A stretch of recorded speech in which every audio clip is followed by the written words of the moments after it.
Before she spoke, I had already found the documents on the kitchen table, meticulously arranged between my coffee cup and an untouched avocado, half a signature move of Rebecca's, combining efficiency with subtle resentment. Upon entering, she merely mentioned, "I want a divorce," in a tone as casual as canceling a subscription. I took a leisurely sip from my mug, scrutinized the papers as if they were puzzles, and responded flatly, without a hint of mockery, "That seems acceptable, Rebecca." My expression remained unchanged, leading me to believe that it was at this moment she began to worry, despite her professional composure. She arched an eyebrow, anticipating denial, negotiation, or perhaps a passionate speech on the subject of soulmates and counseling. Instead, I offered her a pen, questioning if I should sign every page or just the final one. It was then that she looked up in surprise.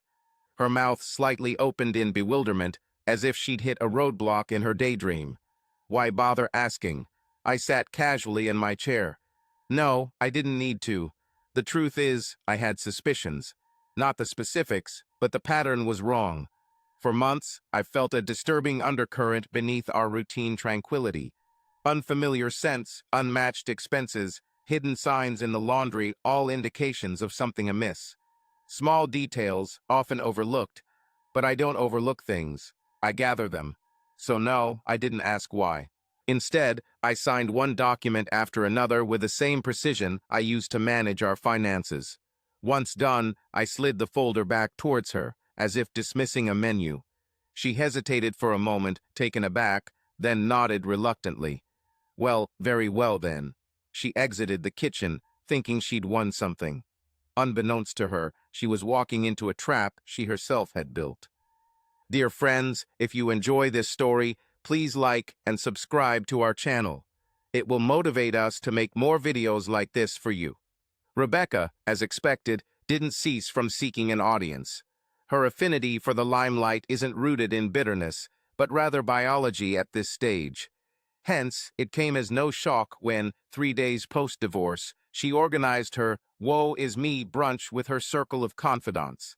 Among them were Amanda, perpetually divorced and a connoisseur of fine wines; Kelly, notorious for her inability to keep secrets, even if they were etched onto her eyelids; and Heather, Rebecca's oldest friend, who might have been the only one in the room recalling Rebecca's appearance before Botox and Instagram filters. They convened at that extravagant downtown spot known for its overpriced beet salad and fake rustic decor. I was aware of their gathering due to Amanda's Instagram story featuring a tower of mimosas, akin to a crime scene. I quietly folded my gym clothes into duffel bags while watching, my smile deepening at Rebecca's swift transformation from wife to story. She leaned in dramatically, her oversized sunglasses resting like protective gear on her face, and declared with just the right tremble, "He didn't even attempt to salvage our marriage." 19 years, and he merely smiled, sighed, and walked away. Amanda grasped her chest as if struck, mirroring a flatlined mimosa. "Is this true?" He remained silent. Rebecca nodded slowly, protracting the moment. Not a single question, not even a why. It felt like I was an outsider. Kelly predictably erupted into a Lifetime movie-style drama. That's sociopathic. Bex, like stone cold. Who does that? Heather didn't speak much, merely stirring her straw through the melting ice in her glass, squinting more than usual. I had always suspected that beneath all her curated neutrality, Heather harbored a brain. From the angle at which she tilted her head while Rebecca continued talking, it was clear she sensed something burning beneath all the drama. The surprising thing about Rebecca was that she tried to cash in on sympathy prematurely. Sympathy is valuable, and she attempted to trade it too soon. Divorce can be chaotic, loud, and painful. But when the person you left doesn't react violently or plead to stay, instead disappearing like fog under sunlight, people become suspicious. Rumors circulate. Perhaps it wasn't that straightforward. Maybe there was more. At the same time, I was navigating my own silent departure. No fanfare, no dramatic goodbyes, just calculated and cold departures. I didn't take everything. Only what belonged to me: items I bought, items I worked for, items with sentimental value. I left the false antique mirror she claimed symbolized us.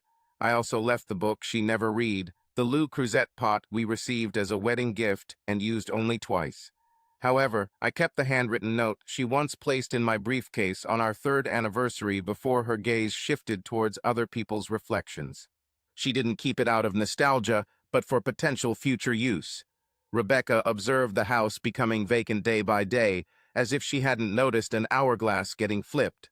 With each return from yoga or casual networking dinners, another closet resounded empty. No communication, no conflict, no let's talk, these were all absent. She assumed I'd disintegrate without her influence. She failed to recognize that I had already escaped her pull.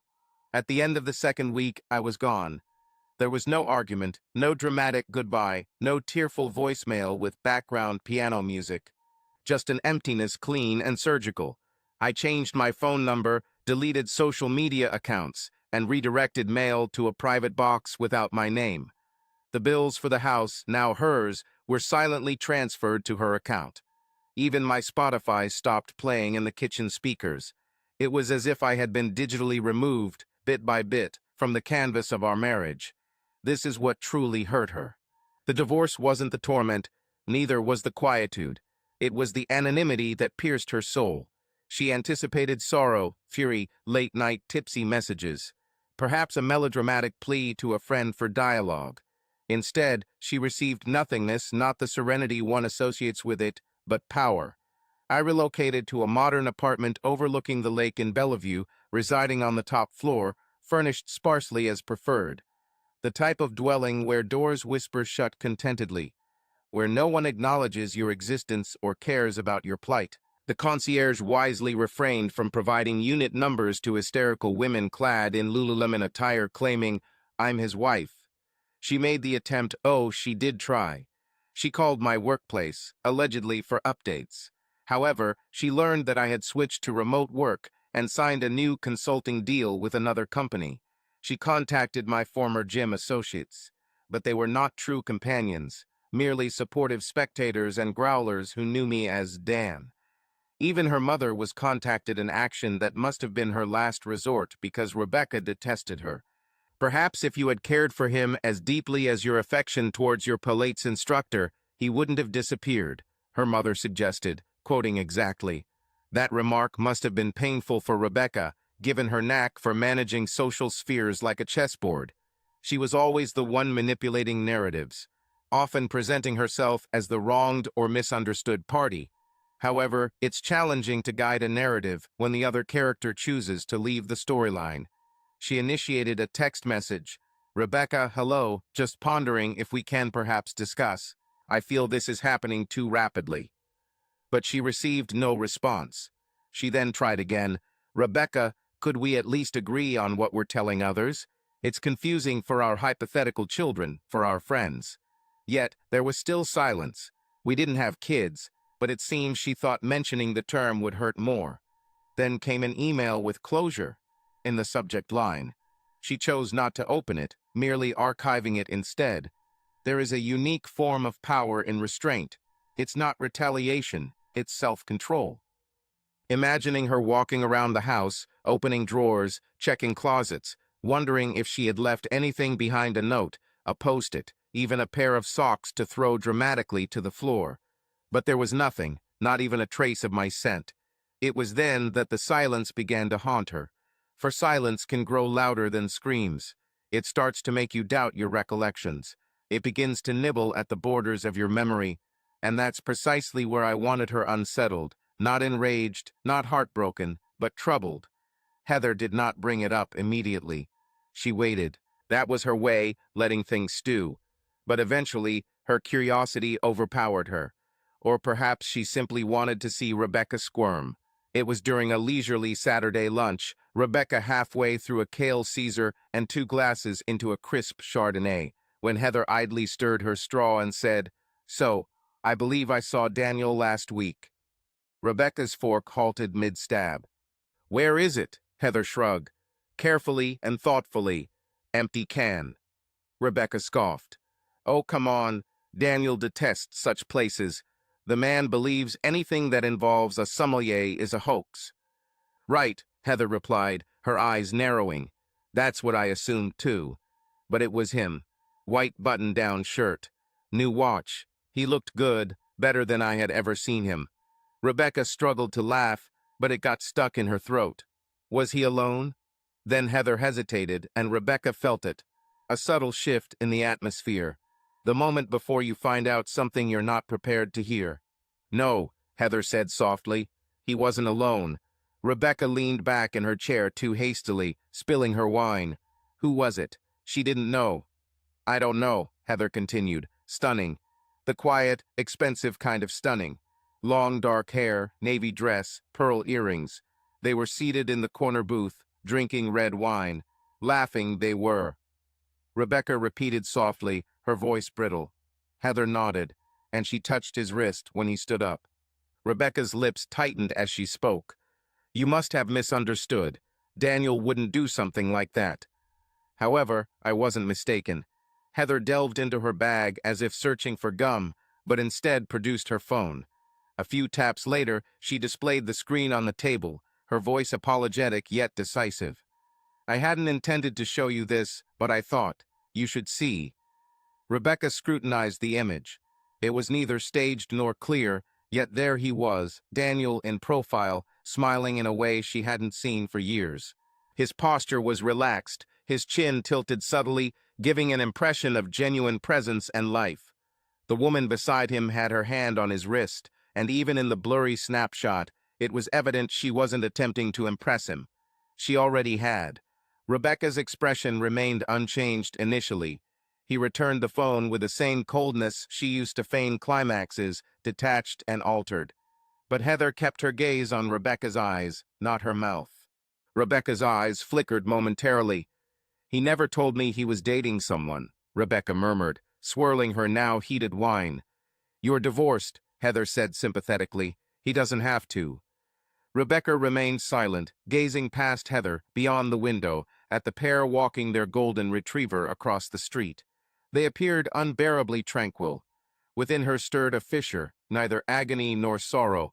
It was something more acrid, more mature, a taste she'd suppressed for years. Envy, and she detested it. For Daniel wasn't meant to depart with dignity. He was supposed to become mundane, perhaps date an unexceptional partner, put on weight, and discuss craft beer and gardening.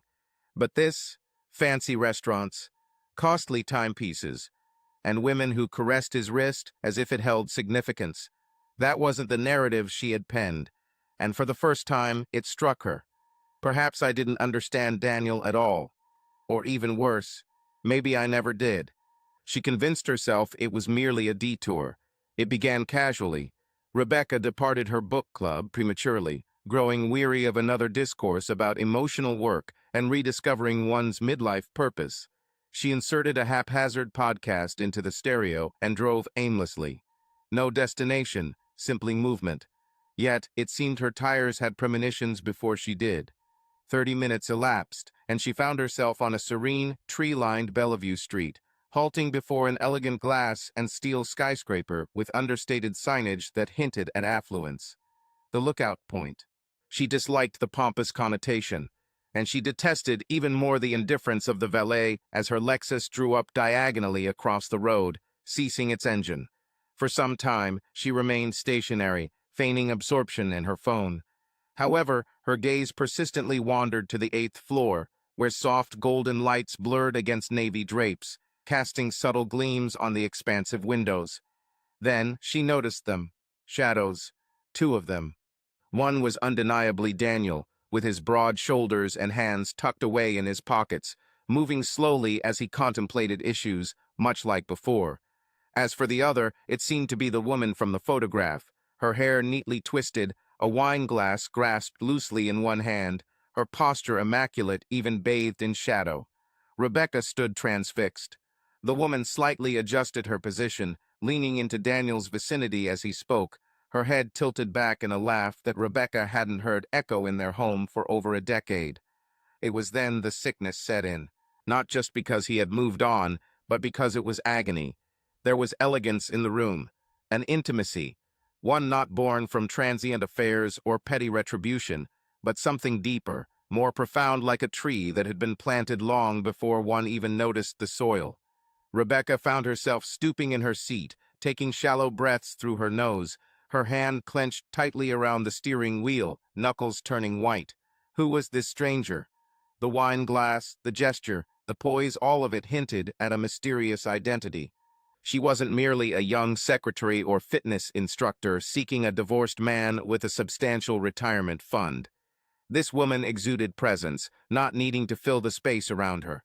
Instead, she claimed it just by standing there. Rebecca checked her reflection in the mirror, weary eyes staring back at her, makeup smeared from the day, lipstick worn, roots visible under her neatly tucked blouse. The once crisp and fitted garment now sagged subtly from the seat belt crease. It struck her suddenly, like a cruel, gradual revelation. She no longer resembled the woman Daniel would be attracted to. Not anymore, not against her. She remained there for nearly 20 minutes, watching figures move within that radiant room. Watching Daniel pour more wine, pull out a chair, laugh again. And not once, not even once, did he glance toward the window. He didn't know she was there. But it hurt worse. He didn't seem to care. She managed 3 more days before giving in. For 3 nights, she clung to her phone, feigning indifference while secretly fixating on Daniel's LinkedIn updates, examining tagged photographs, and scrutinizing floor plans of the building where the purge took place to determine which apartment faced the lake. These days were spent attempting to maintain her meticulously crafted life pilates, skincare routines, networking lunches, all while the growing silence strained her mental stability like a taut rubber band. Eventually, she succumbed to what she had vowed never to do. At 11:42 p.m., wrapped in a constricting robe and with a perspiring Chardonnay glass on the marble nightstand, she reopened their old text conversation, the one permanently positioned at the top of her messages, and typed, "Let's chat, Rebecca and Daniel." She hesitated over the screen, reread it multiple times, removed the question mark, then replaced it. Her thumb trembled as she hit send. The typing indicator remained inactive for nearly 5 minutes before her doubts about a response surfaced. Then it arrived. "Daniel, what remains undiscussed?" The tone was cold, devoid of any warmth or consideration. Rebecca fixed her gaze on the screen as the heaviness in her chest solidified into stone. She reread it, hoping for some semblance of kindness. But there was none. It merely sat there. What remains undiscussed? It wasn't hostile. That's what made it more painful. It was disregard. She had anticipated anger, sarcastic remarks, even guilt trips. But this clinical detachment, it was like shouting into a void. There was no leverage, no feelings to manipulate. Just a barrier. She remained silent. There was nothing she could say that wouldn't seem pitiful. Instead, she looked at their conversation history, 19 years of shared existence condensed into this bare digital line. Planned trips, listed groceries, shared jokes, emojis, late night, I love yous. All these leading to the last statement, what's left to say? For the first time, she acknowledged that the conversation had finished much earlier than their upcoming divorce. She merely hadn't noticed. Daniel had ceased talking long ago. She simply filled the silence with her own words, believing it was a dialogue. She turned her phone screen down, yet the light seeped through the fabric of the pillow. Rebecca lay there in the dark, shallow breaths, open eyes. And outside, somewhere across the lake, a window glowed warm against the profound blue. But it wasn't hers anymore. It belonged to someone else. It was raining in Seattle, as if the city were reprimanding her, quiet, persistent, like it was reminding her of all her past mistakes. Rebecca sat in her car parked outside the purge for a full 11 minutes, engine on, wipers clicking a slow, worried rhythm. She wore no makeup. Her hair was tied loosely. There was no armor, no script, just instinct and urgency. She convinced herself it was insignificant. She merely wished to converse, to dispel doubts, perhaps rekindle something. Yet, as she ventured beneath the shelter, drenched and breathless, she admitted her thoughts hadn't progressed past the foyer. The concierge barely lifted his gaze. "Name," he said, prompting her. "Rebecca Alden," was her response, challenging him to respond. "I'm here to see Daniel Alden." His brief pause echoed profoundly. A subtle, polite hesitation, as if the air had been evacuated from the room. He struck a few keys. "Mr. Alden didn't register any visitors tonight," he said, adding, "I am his wife." The man raised his eyes then. His countenance offered no hints. She detected a fleeting glimpse of something in his expression, not condemnation per se, but rather a faint trace of recognition that people experience when they recognize someone who's already suffered loss. "I'll phone him," he said, followed by a prolonged silence, the kind that makes one's skin shudder. She envisioned Daniel standing in his sparsely decorated living room, perhaps barefoot, perhaps clutching an expensive drink, as her name flashed across his screen. She visualized him releasing breath gradually, considering something intangible in his hand.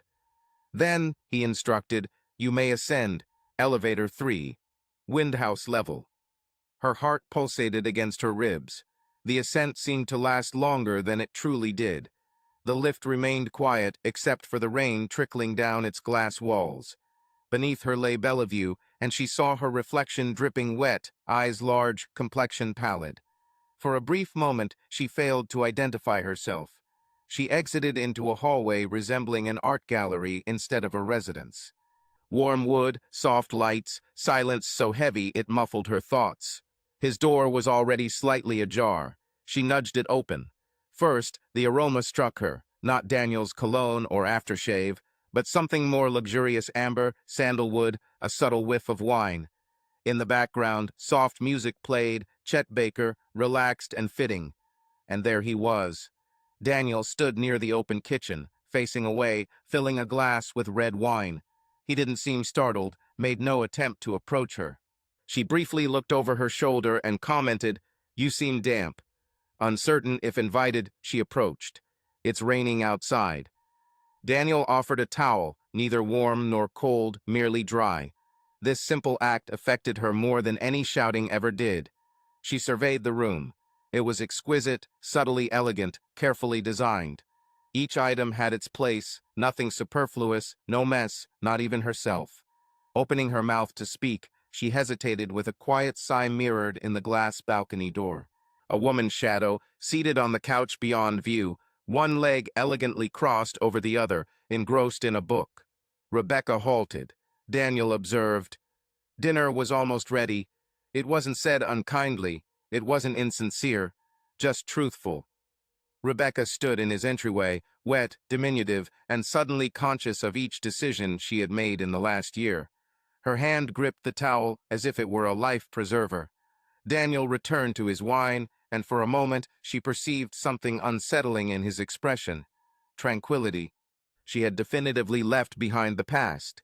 Yet, there she stood in a life devoid of an empty space once occupied by Rebecca.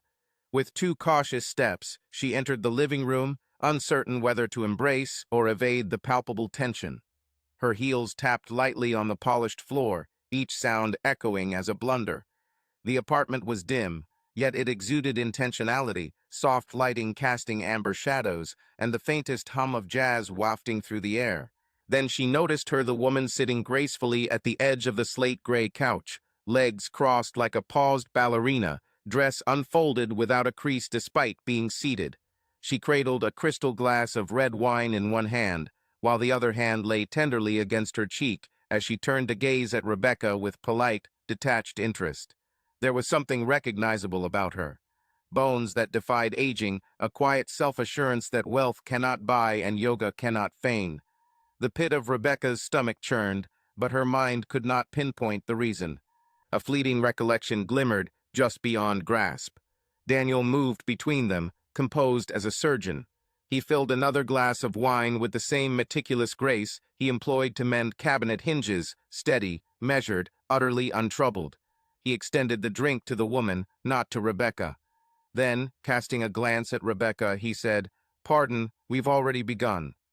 His words were not hostile, not derisive, just firm, conclusive, as if she was interrupting a meeting, as if she had accidentally intruded upon someone else's gathering.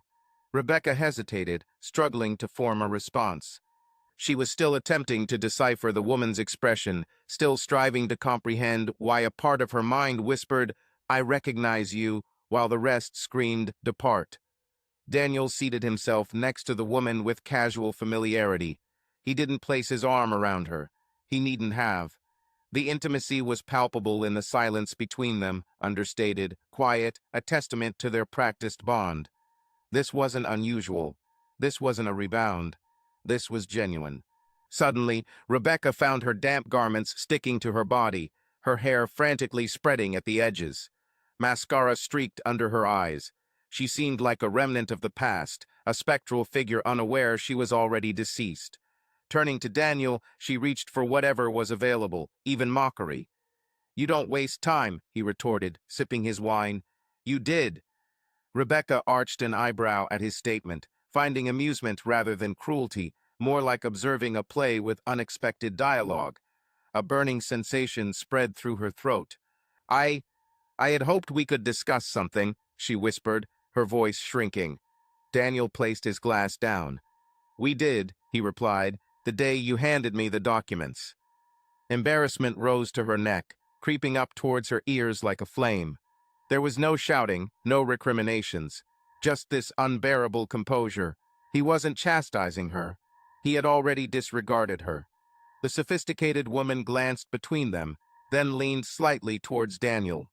"Have I caught you at a good time?" Rebecca recognized the tone then. A memory sparked. University.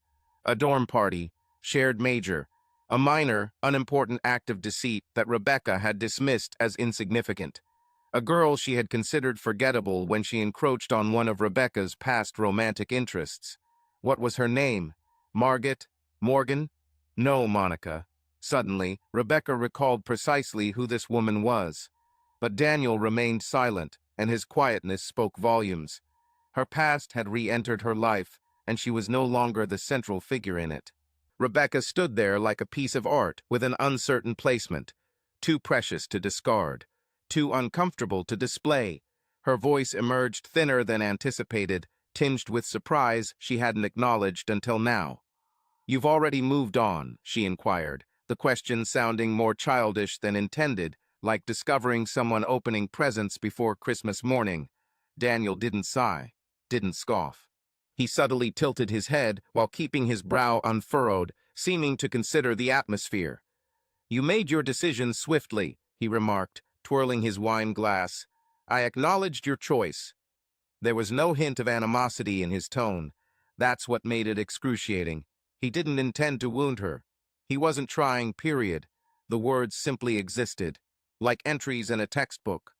"Rebecca," she verified, now convinced. It was Monica.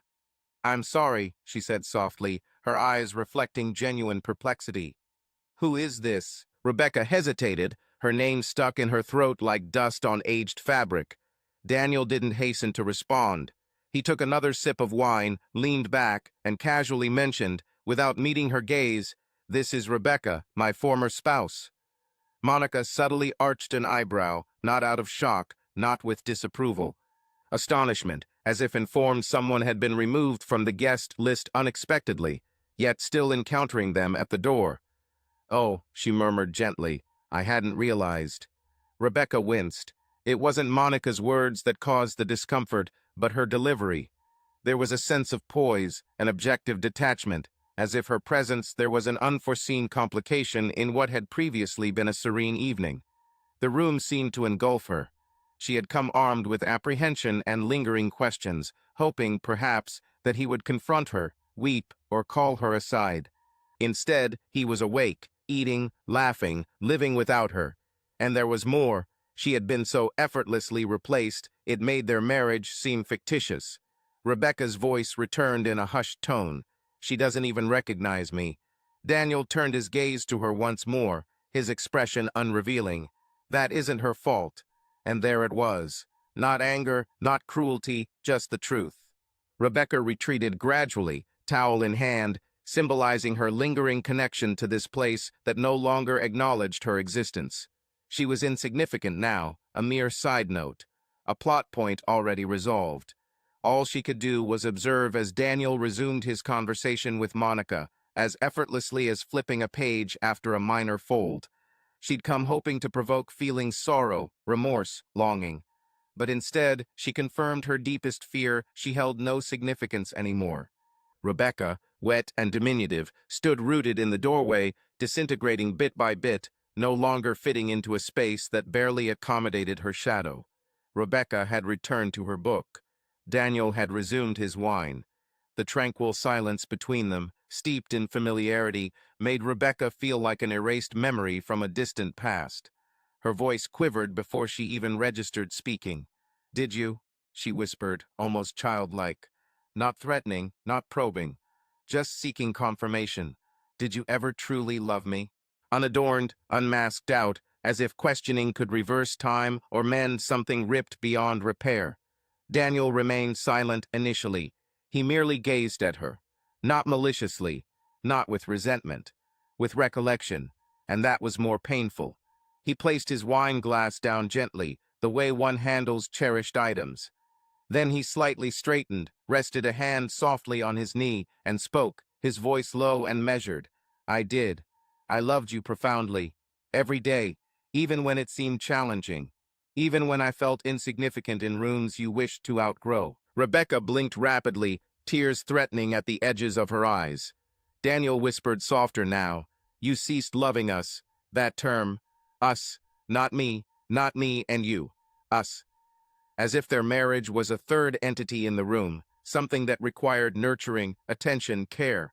And she allowed it to wither, watching it shrivel between her and Daniel like a neglected houseplant she blamed him for neglecting. Rebecca hesitated, unable to produce an apology. No counter-argument or defense came forth. What could she possibly say? She was occupied. She hadn't realized that each time she told him to move on, she made him feel like an inconvenience. There was no playbook for this predicament. Only the dull throb of a door shut tight, its lock unnoticed. Daniel rose, not to escort her out, but perhaps to stretch or indicate that their discussion had concluded. He appeared neither angry nor accusatory, but resolved. Rebecca didn't glance his way again. She simply continued reading. The lamp next to her cast a warm glow on her book and the edge of Daniel's shoulder, as if the universe were underscoring the crucial part of this narrative. Rebecca turned gradually, still clutching the towel like an absent excuse, and walked towards the door. No one accompanied her, and no one impeded her. Daniel's words lingered behind her, not as venom, not as accusation, but as a verdict. The corridor felt chillier than recalled, perhaps a mirage of her emotions. Rebecca exited without glancing back, her feet cold in heels she now regretted wearing. Her hand hesitated on the doorframe for mere moments, as if hoping for leniency or an extension of time. Neither occurred. The door closed with a gentle click, symbolizing finality. No echoing footsteps pursued, no voice called out her name, no last-minute declarations to reconsider. Instead, only the hum of the elevator and a fading jazz melody reverberated through the walls. With a heavy heart that belied her stoicism, she summoned the elevator, feeling a sense of finality that seemed to have already settled in. She didn't sob then, not because she lacked the desire, but because there was no space left for it. Grief had transformed into something less noisy, perhaps shame or regret. Instead of mere reverberations of decisions presumed to be rectified in future moments, she found herself haunted by past choices revealed in an empty elevator. As the doors parted, she turned instinctively, not with anticipation. Daniel was unchanged, static. His departure transpired without her presence tonight, executed subtly and quietly, void of the explosive spectacles she once employed as a weapon. No shouting, no chaos, just gradual detachment, similar to observing mist vanish from a tranquil lake. The descent was interminable. Her reflection stared back at her in the mirrored surfaces, dripping hair, smudged mascara, visage etched with a type of fatigue that no skincare regimen could alleviate. She bore little resemblance to the woman who presented him with divorce documents 5 weeks prior, wearing a self-assured smile and a premeditated speech about craving independence. Instead, she mirrored someone who truly grasped the essence of separation. In the deserted lobby, the concierge gave her a cursory glance, but remained silent. Once nodded politely, akin to closing a file silently. The rain persisted outside, and Rebecca ventured forth without a thought for her umbrella. Upstairs on the 8th floor, Daniel filled another glass with wine, settled beside Monica, and breathed out. It wasn't a victorious or dramatic breath, simply a complete one. He neither glanced at his phone nor watched her departure through the glass. Instead, he resumed their conversation as if nothing had disturbed it. The house felt more resonant now, not from sound, but from vacancy. The absence of Daniel's usual footsteps echoed in the hallway. The silence replaced his coughing fits heard when he read late, and the void beside her in bed was no longer metaphorical. It carried weight and substance. Rebecca aimlessly scrolled through something, her mind devoid of focus. Her phone's blue light cast a weary pallor on her face as she mindlessly swiped through feeds without truly seeing them. Influencer posts, sponsored ads, updates from acquaintances celebrating birthdays or showcasing pets.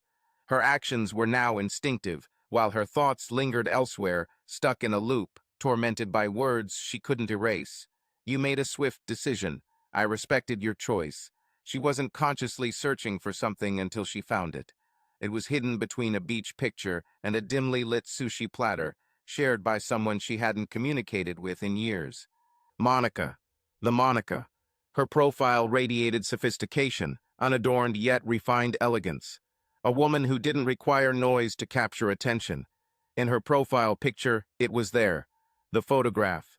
A soft, golden hour snap. Daniel and Monica sitting at an outdoor table, sipping wine, genuinely smiling, not staged, not for show. The kind of smile that wasn't orchestrated. The kind that sprang from genuine contentment. Daniel's hand was gently placed on hers. Her nails were the same delicate pink they used to be in our shared apartment. Rebecca gasped, memories flooding back. Monica Prescott, from ethics seminar during junior year. Friendly, kind, helpful study partner. Rebecca, intoxicated by the thrill of being the center, had belittled her, lied, and flirted with a guy Monica cared for. Monica switched majors, changed dorms, vanished all in a few weeks. For years, Rebecca hadn't thought about her.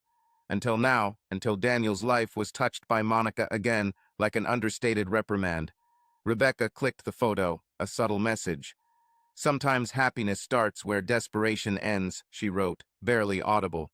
No labels, no trendy symbols, just the truth. Rebecca fixed her gaze on the screen until her eyes stung, then placed it face down on the nightstand. She didn't weep, not because she wasn't hurt, but because even her pain seemed too belated now. Sorrow was for things that might return. What she felt now was a chill, final. The house groaned around her, as if recalling him. Each room, every wall, bore traces of the man she had thought would last forever. Now he belonged to someone else, someone who remembered him, someone who forgave him, someone who loved him back before it was too late.